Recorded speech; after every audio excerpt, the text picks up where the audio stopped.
Análise do direito à cidade. Como a construção de Brasília criou a segregação socioespacial no DF.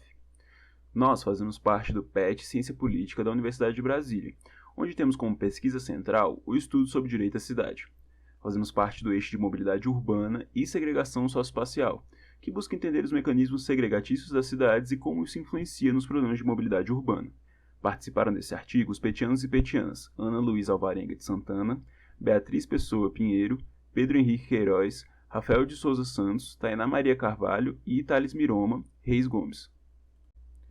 O tema principal do artigo é discorrer acerca da segregação socioespacial no Distrito Federal, tendo como premissa as ideias de Henri Lefebvre presentes na obra O Direito à Cidade. O enfoque principal do artigo apresentado está na ideia de que Brasília não é capaz de proporcionar encontros entre classes. Essa análise foi feita por meio de uso de processos históricos, demarcados pela estruturação de relações socioeconômicas desiguais ao longo dos anos de construção e formação do território no Distrito Federal. Dessa forma, fazemos uma retomada histórica de como se deu a segregação no DF, além de questionar a concepção de Brasília como uma cidade na perspectiva de Lefebvre, que usa da segregação como uma das consequências da produção urbana voltada às dinâmicas capitalistas. A questão central aqui abordada tem a ver com o que Lefebvre apresenta. A obra é valor de uso e o produto é valor de troca. Nesse sentido, o valor de uso se localiza nos encontros e nas relações sociais no espaço urbano, e o valor de troca é o comércio, a riqueza, a renda inseridos no espaço urbano. Ou seja, a dinâmica capitalista é um elemento central para a formação da cidade. A partir do entendimento da construção e o desenvolvimento planejados de Brasília, refletimos como a cidade foi arquitetada e organizada ao longo do tempo, sendo um espaço urbano que dificulta os encontros cotidianos entre as diferentes classes sociais, que não abre a possibilidade em sua estrutura socioespacial para que aconteça o confronto entre ideias, grupos e classes sociais. O ponto aqui a ser abordado é que, embora a idealização da cidade de Brasília não tivesse a intenção de ser segregatícia, a produção da segregação socioespacial pode ser gerada pelo Estado, que desenvolve políticas públicas que agravam as separações e que não oferecem alternativas de mobilidade urbana. A base central dessa questão é a tese de que a segregação urbana vem sempre acompanhada de segregação social, racial e econômica, e a segregação tem papel fundamental no processo de dominação social. Para argumentar isso, usamos o autor Flávio Vilaça. De acordo com Vilaça, a localização dos empregos do setor terciário possui um duplo interesse para a população que faz uso dele, ou seja, o que vemos na estrutura de Brasília é uma divisão de classes bem característica de acordo com o local de moradia.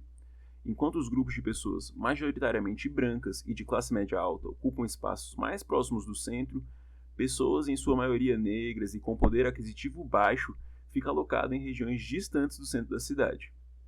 Dessa forma, Brasília concentra seus empregos em seu núcleo, o plano piloto, o que beneficia a classe dominante, que reside mais próximo ao centro ou na própria área central. Logo, as classes dominadas são prejudicadas por um sistema que privilegia a classe mais abastada. Como se deu a segregação socioespacial no DF, decidimos por buscar aparatos históricos que puderam nos ajudar na questão. Como sabemos, Brasília foi fruto de um projeto arquitetônico de Estado, com a intenção de somente abrigar a sede do governo e seus respectivos funcionários que aqui morariam. Para isso foi organizada a construção da Asa Sul e da Asa Norte. Contudo, na esperança de uma vida melhor, aqueles que vieram até Brasília para construí-la decidiram se fixar aqui, obrigando a ocupação de espaços não previstos no projeto da cidade inicialmente. Dessa forma, foram criadas as cidades satélites, que serviam como habitação para os trabalhadores menos abastados, mas também com o objetivo de frear a aglomeração que acontecia graças à migração não planejada. A falta de planejamento para essas cidades satélites impediu que o desenvolvimento chegasse nelas no mesmo instante que chegou ao centro. Enquanto isso, mais e mais pessoas chegavam de fora a fim de se fixar no território. Tudo isso, ao longo dos anos, fez efeitos no que temos hoje, onde regiões do plano piloto, que detêm uma estrutura habitacional melhor, além de recursos de saúde e serviços governamentais mais próximos, sendo menos dependentes de transportes públicos e de grandes viagens para chegarem aos seus trabalhos.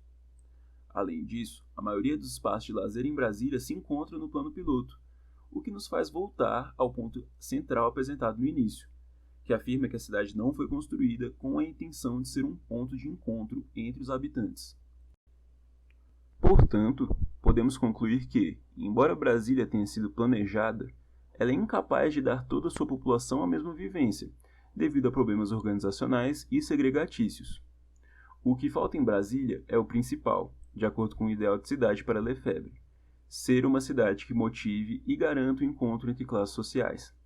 O que podemos ver aqui, entretanto, é uma cidade que impede que pessoas residentes de cidades satélites tenham uma mobilidade plena, possuam acesso aos serviços essenciais e de lazer perto de suas moradias e que tenham a possibilidade de romper com os mecanismos de segregação socioespacial espalhados pelo território do Distrito Federal. Dessa forma, Brasília se apresenta como uma cidade que dificulta o convívio cotidiano entre as classes e que seleciona os locais em que cada um deve ou não frequentar de acordo com o local que mora.